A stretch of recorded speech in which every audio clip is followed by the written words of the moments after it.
Well, hello and a very warm welcome to Business Today TV. I am Chetan Bhutani. Maruti Suzuki has come out with its set of numbers, and I'm joined by Rahul Bharti, Executive Director of Corporate Affairs at Maruti Suzuki India Limited. Thank you, Rahul Chan, for speaking to us.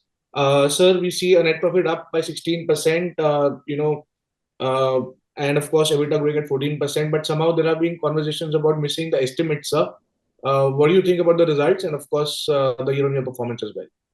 Yeah, slight typo correction. It was net sales that was up by about 16%. Net profit was up by 12.6%. So, sir. So this was broadly in line with the volume growth of 13%, and the EBIT margin of 10% was in line with street estimates. Sequentially, from Q2 to Q3, the EBIT margin declined by about 30 basis points. There were some positive factors that that acted as tailwinds, and of course there were some headwinds also. So the negative factors were higher sales promotion by about 20 basis points, higher advertisement 40 basis points, adverse forex 20 basis points, and higher depreciation because of some facilities in Kharkhoda by 20 basis points.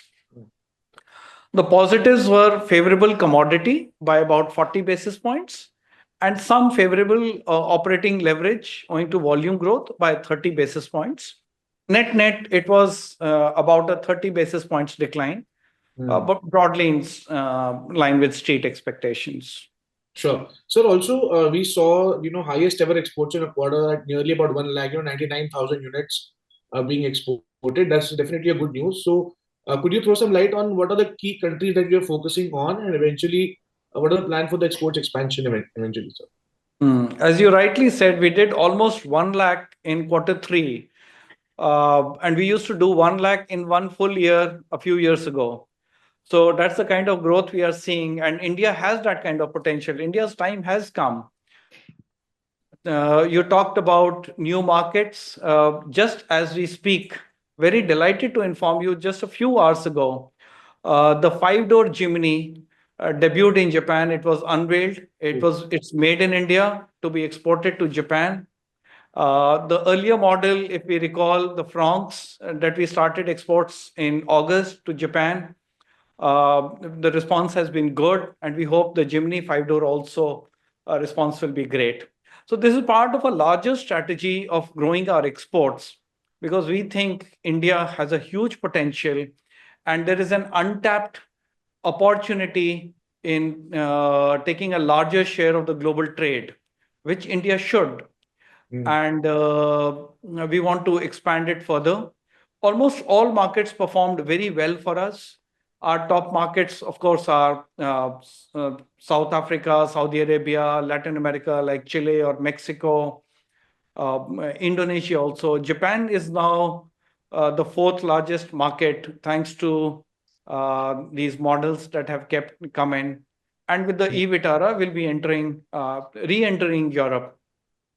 Okay, got it, sir. So if I talk about segment trends, sir, passenger car sales surged 29% in December, which eventually, sees a kind of a revival for the small car segment or a hatchback or entry-level cars that we may as we call it. While SUVs saw a growth of moderate 21%. So, are you saying that there are, chances of revival of this is the start of the revival of the passenger car segment now? It is slightly early to predict that. Of course, we'll be very happy to to make such a statement, but it is slightly earlier to conclude that. Within hatches, the smaller hatches still had negative growth. The upper hatches were either neutral or positive. So still too early to talk about a complete recovery of the hatch segment. Of course, SUVs grew, and we will be launching more SUVs in the coming years to get back our market share. Okay, noted, sir. So also, if I talk about performance, sir, you eventually now saw about highest ever ninth month sales volume, net sales and net profit. What are you attributing this numbers to? So it is basically retail growth. Our retail growth in quarter three was about 8.3%.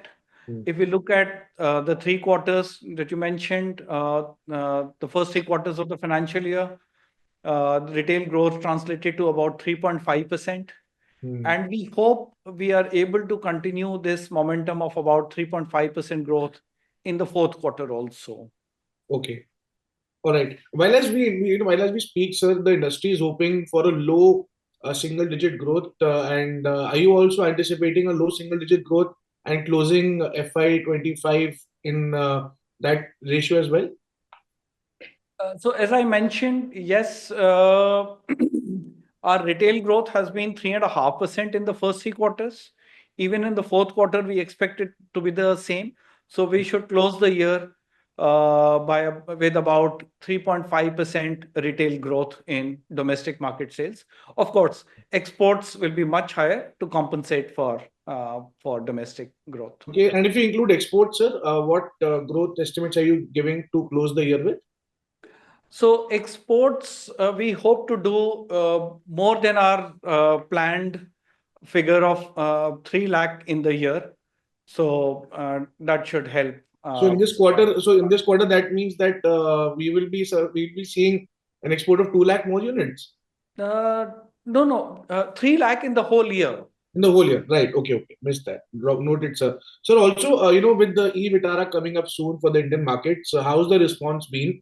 And considering CNG penetration is, of course, you're focusing more on CNG.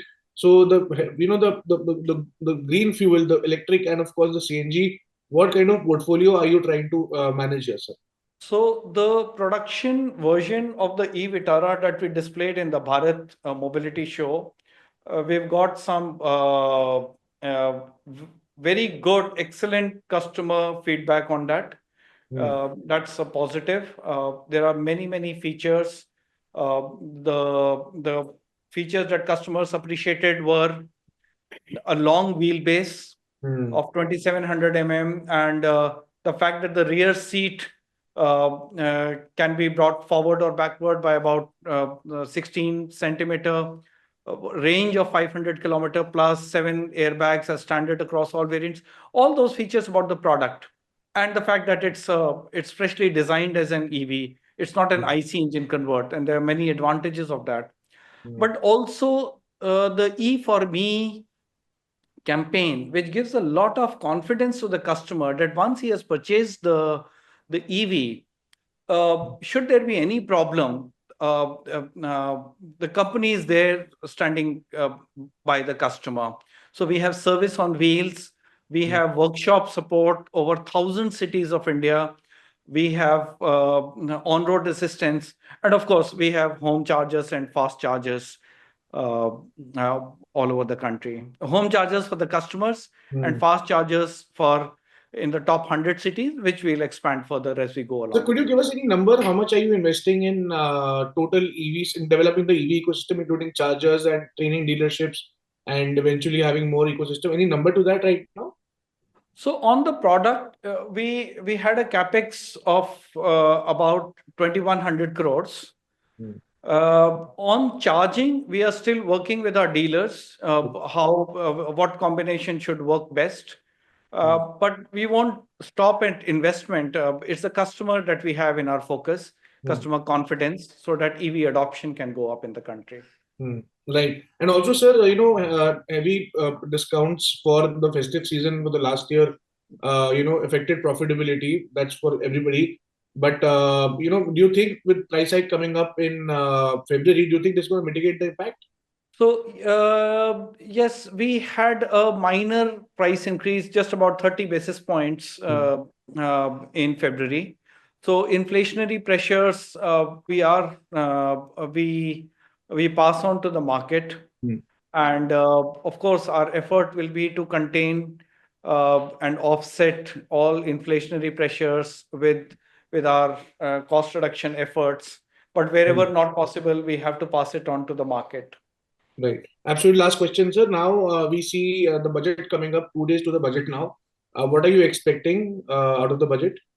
I think the union budget is more of a macroeconomic direction where the government balances many national priorities, and rightly so. And they've done it successfully in the past because net GDP growth has gone up compared to many other countries in the world. And when this GDP growth happens, one of the best beneficiaries of this growth is the auto sector and, of course, Maruti Suzuki. So we benefit from GDP growth.